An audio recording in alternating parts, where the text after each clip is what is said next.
एक समय भी ऐसा था, हमारी दुनिया पे एक दैत्याकार बड़े विचित्र डायनासोर का राज्य था। वो चलती थी, आज हम जहाँ चल रही है। इसी धरती में सांसें ली, इसी धरती में लड़ाइयाँ लड़ी। इन दैत्याकार बड़े विचित्र डायनासोर ने करीब 14 करोड़ सालों तक हमारे इस धरती पर राज किया था। इन डायनासोर्स का कई हजार प्रजातियां थी। इन्हें कुछ शाकाहारी और कुछ मांसाहारी भी थी। और इन्हें कुछ डायनासोर्स बहुत शांत स्वभाव की थी और कुछ बहुत हिंसक और खतरनाक थी। ये डायनासोर्स उस समय की सबसे सफल जीव थी। आखिर अचानक ऐसा कौन सा घटना हुआ जिसने इसका नामो निशान ही मिटा डाला? इसे जानने के लिए हमको आज से करीब 65 मिलियन साल पहले जाना होगा, यानी कि 6 करोड़ 50 लाख साल पहले। तो आइए चलते हैं 6 करोड़ 50 लाख साल पहले और इन डायनासोर्स का उन अंतिम दिन को करीब से देखते हैं। आज से करीब 6.5 करोड़ साल पहले धरती का मौसम सामान्य था। चारों ओर सूरज की रोशनी पिघली हुई थी। लंबे लंबे पेड़ों टकराते ही समुद्रों की ठंडी हवाएं और चारों तरफ डायनासोर्स की चिल्लाने चिल्लाने की आवाज़ें। जब ये सारे डायनासोर्स की प्रजाति बड़े आरामदायक से अपने जीवन बिता रही थी, तब 10 करोड़ साल पहले इसका किस्मत लिखी जा चुकी थी।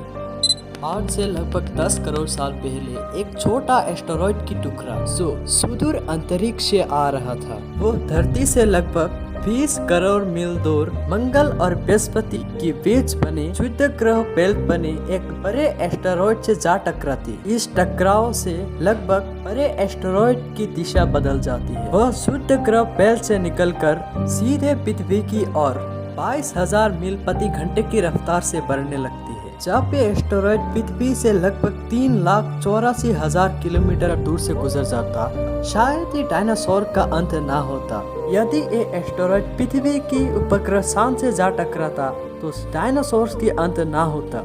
लेकिन नियति को और ही कुछ मंजूर था, इसीलिए एस्टेरॉयड सान के बहुत नजदीक से गुजर गया। 40 किलोमीटर का व्यास वाला 2 ट्रिलियन मेट्रिक टन का ये एस्टेरॉयड प्रत्येक सेकंड के साथ साथ धरती के करीब बढ़ता जा रहा। जब ये एस्टेरॉयड पृथ्वी के वातावरण के संपर्क में आया, तब इसका रफ्तार एकाएक 70,000 मील प्रति घंटे की हो गई। पृथ्वी के वायुमंडल पे घुसते ही घर्षण के कारण एक आग के गोले में बदल गया। वह इतना रफ्तार से धरती की तरफ बढ़ रहा था कि इसने 4 मिनट पे अटलांटिक ओशन को भी पार कर चुका था। और इसका चमक इतना अधिक थी कि धरती पर टकराने से पहले ही हजारों जीव इस आग के देखते गोले को देखकर पूरी तरह अंधे हो चुकी थी। ये जीव उस उल्का को देख नहीं पा रहा था, लेकिन वो उस भयानक गर्मी को महसूस कर रहे थे। उसी क्षण पे ये एस्टेरॉयड मेक्सिको के घर के पास जमीन से जा टकराता है।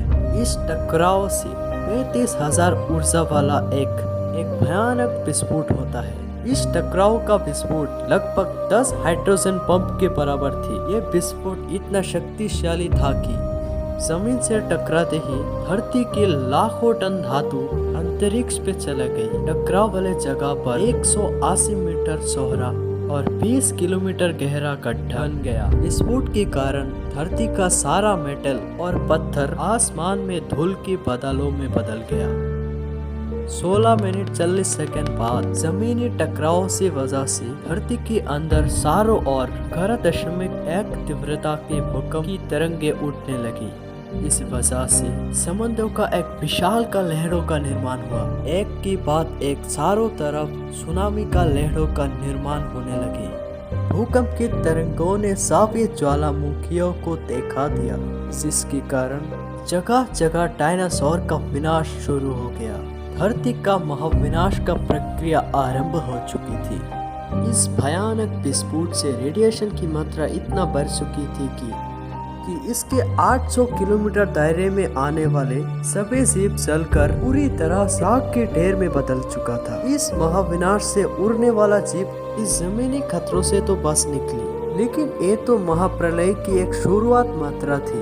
विस्फोट की वजह से जो लाखों टन धातु अंतरिक्ष पे चला गया था, वो ग्रेविटेशनल पुल के कारण ठीक 40 मिनट बाद वो आग के ढेर में बदलकर पूरी धरती पर बरसने लगी। साथ ही धूल का एक बहुत बड़ा तूफान 6000 किलोमीटर प्रति घंटे की रफ्तार से पृथ्वी की दूसरी तरफ मौत लेके आ रहा था। ये धूल के बादल कई किलोमीटर मोटे थे, जिसके लिए धरती पर सूरज का रोशनी पहुंच पाना असंभव हो गया था। गर्म हवाओं का तापमान 100 डिग्री सेल्सियस से ज़्यादा हो जाने के कारण धरती का पेड़ पौधों का आबादी पूरी तरीके से जलकर खत्म हो चुकी थी।